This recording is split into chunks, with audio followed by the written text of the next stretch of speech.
नवरात्र के इस खास कार्यक्रम में बहुत बहुत स्वागत है। शारदीय नवरात्र का छठा दिन है और इस दिन देवी दुर्गा के स्वरूप मां कात्यायनी की पूजा के लिए समर्पित है। कहते हैं मां के दिव्य दर्शन मात्र से साधक को सुख सौभाग्य की प्राप्ति होती है। मान्यता है कि यदि कोई व्यक्ति नवरात्र में मां कात्यायनी की विधि विधान से पूजा जप तप और व्रत करता है तो देवी उस पर प्रसन्न होकर उसे रोग शोक और भय से मुक्ति दिलाती है। मां कात्यायनी का स्वरूप की बात की जाए तो मां कात्यायनी को वीरता पराक्रम और उग्रता का प्रतीक माना जाता है। मान्यता है कि इनकी आराधना से साधक को शत्रुओं पर विजय, जीवन में साहस और विवाह जैसी मनोकामनाओं की सिद्धि प्राप्त होती है। मां दुर्गा का छठा स्वरूप मां कात्यायनी दिव्य आभा के लिए हुए है। वो सोने के समान तेज है।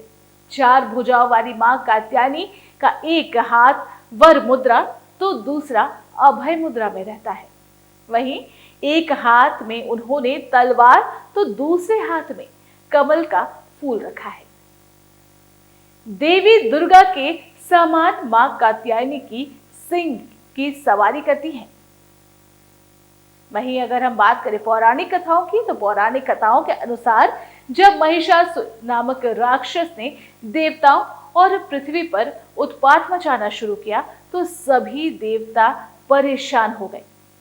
महिषासुर को यह वरदान प्राप्त था कि उसका वध केवल एक देवी के हाथों से ही हो सकता है और जिसके बाद समस्त देवता परेशान होकर ब्रह्मा विष्णु और भगवान शंकर के पास पहुंचे और महिषासुर से मुक्ति पाने के बारे में उनसे प्रार्थना करने लगे।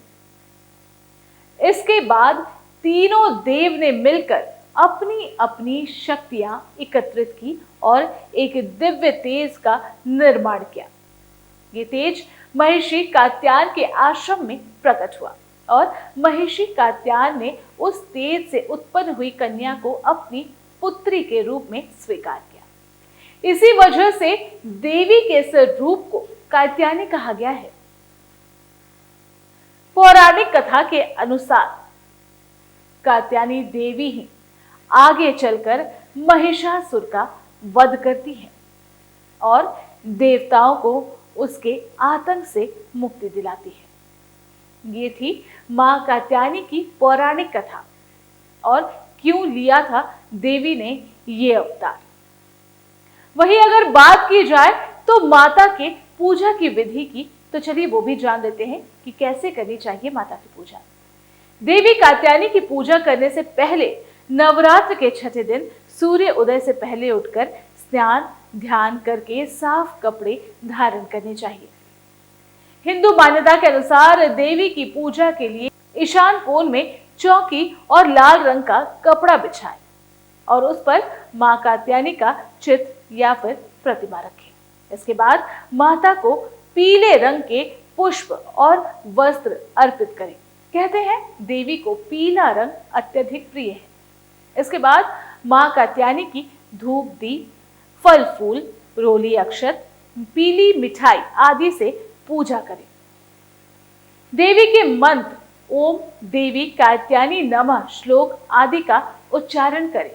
कहते हैं नवरात्र के छठे दिन देवी कात्यायनी के मंत्र का अधिक से अधिक जाप करना चाहिए। पूजा के अंत में मां कात्यायनी की आरती करें और उसके बाद सभी को प्रसाद बांटकर उस प्रसाद को स्वयं भी ग्रहण करें। मां कात्यायनी के लिए अगर भोग की बात की जाए तो हिंदू मान्यता के अनुसार नवरात्र के छठे दिन मां कात्यायनी की पूजा में पीले फल या फिर पीली मिठाई का भोग चढ़ाएं, क्योंकि मां को यह बेहद प्रिय है।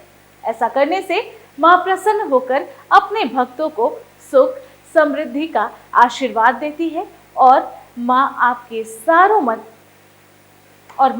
सारी मनोकामनाएं पूरी करती है। तो मां कात्यायनी का आशीर्वाद आप सभी पर सदा बनी रहे। इसी के साथ दीजिए इजाजत। नमस्कार।